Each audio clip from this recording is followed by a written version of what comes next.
counting more than 30 votes in our camp. But today when we came, I think the highest number of votes we could register was 21 that Mood Musa had and myself, and that was it. So for me, that's it. The other camp is more organized, and I think the other camp was able to convince the stakeholders and the voters, in this case, more than the Mood Musa camp, and that is normally the case in any election. In politics, if your opponent can convince the electorates better, you get their votes, and that is what they have done. So what is the way forward now? Yeah, the way forward, as the president-elect has rightly stated, is that he would include everybody in the future organization and running of football in this country, because everybody has a stake in it, and I think that is the right direction. Everybody, whether you are in the Mood Musa camp or in the Mustafa Kebe's camp, you need to just come together and work for football. If you were genuine about your aspirations, you should really come and work with this team. That is for me. I feel anybody who has contested in the Modu Musa camp should make himself available anytime he's called upon to come and work for Gambian football. Let us all put our weight and support behind them. He is extended an arm today, publicly. I hope everybody who is in football will grab the hand and get near and work together so that football will go from strength to strength.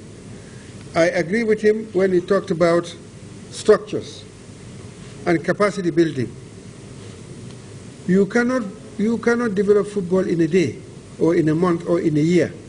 You have to have the structures and build on them. You have to have a plan. Even the clubs, if you take clubs in Europe, they have a 5-year plan. At the 5th year, this is where I want to be.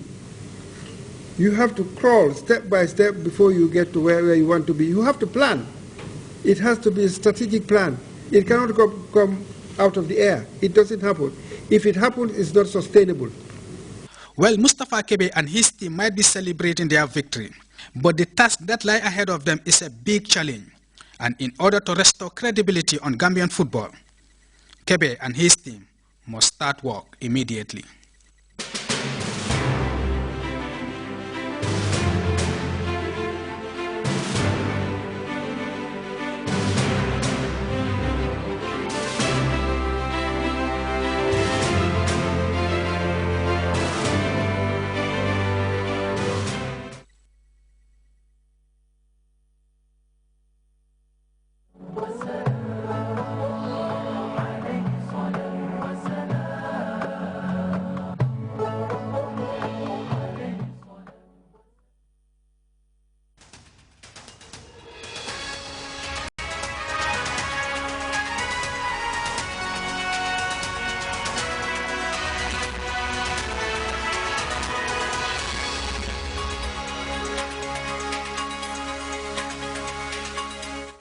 From the Gambia Radio and Television Services, and welcome to the news at 10. First, we begin with the headlines. President Jammeh presides over the swearing-in ceremony of the new Chief Justice of the Gambia, urging the top judicial officer to look deep into the issue of adjournments in the courts. Vice President Jai Sedi harps on the importance of breastfeeding in the optimal growth and development of the child in a televised statement marking World Breastfeeding Week. Zimbabwean Prime Minister and presidential aspirant Morgan Shangarai slams Wednesday general election, labeling it as a huge farce that does not reflect the will of the people.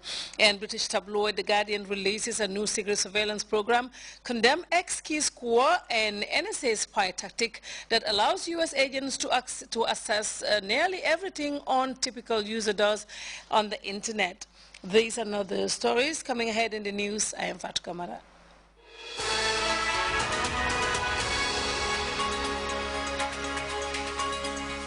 Well, Well, thank you very much for joining us. Babukar A. Sow, Senior Air Transport and Commerce Officer at the Gambia Civil Aviation Authority, has registered his appreciation to the President, His Excellency Sheikh Professor Alhaji Dr. Yahya Jammeh, for paying his tuition fee to undertake MSc Airport Planning and Management in Cranfield University in the United Kingdom. The generosity, according to Sow, is a clear manifestation of the President's vision of making the Gambia a global center of talent in line with his strategy of continuous national development. Senior Air Transport and Commerce Officer and Staff Representative to the Gambia Civil Aviation Board of Directors, Babukar Sow, also paid tribute to the Head of State for a raft of development interventions that continue to impact on the lives of both Gambians and non-Gambians alike. He prayed to the Almighty Allah to continuously guide, protect, and give the President the strength to lead this country to the highest height.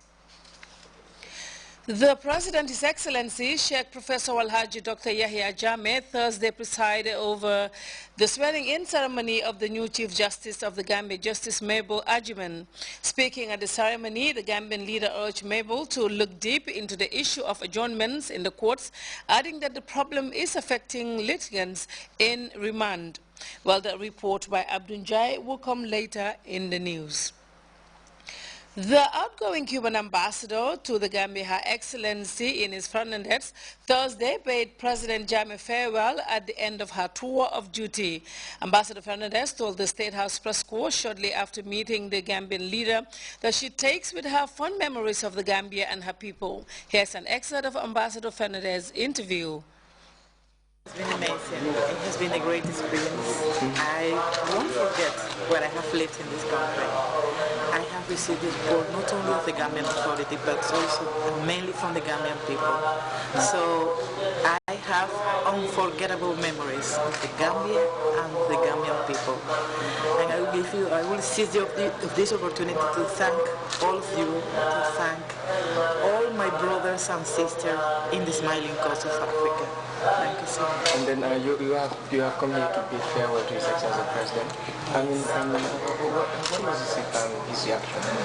Well, you know, you have an excellent president, and you have to take care of him, because you know what he has done in these 19 years.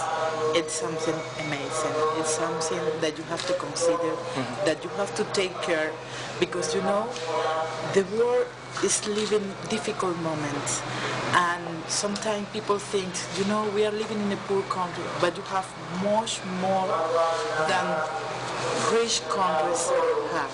So you have to take care of this. That's my advice to the Gambians. You have to take care of what you have.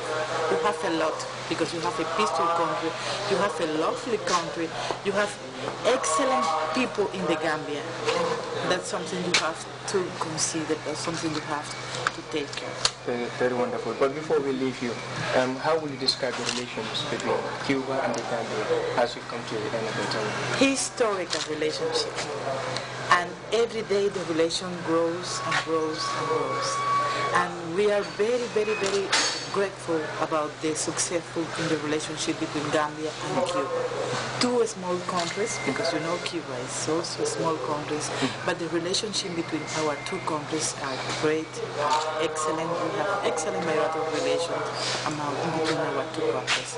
So we have done a lot in order to improve, in order to consolidate this relationship between our two nations. Your Excellency, we wish you well, and see you next time. Okay. Well, of course, I will be back. I will be back to the Gambia, because you know Gambia now is my second home.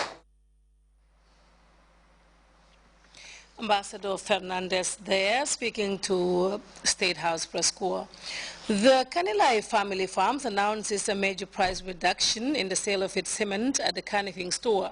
A media release from the Office of the President states that the body will be selling a bag of cement for $250 effective tomorrow, Friday, the 2nd of August, 2013, immediately after the Friday prayers. The offer, the release continues, lasts until the end of Ramadan, and that it has only 20,000 bags on offer. The general public is also informed that the Kanilai farms will sell directly to the consumers, but will also sell to women, youths, and APRC militants for resale at nothing more than $275 each.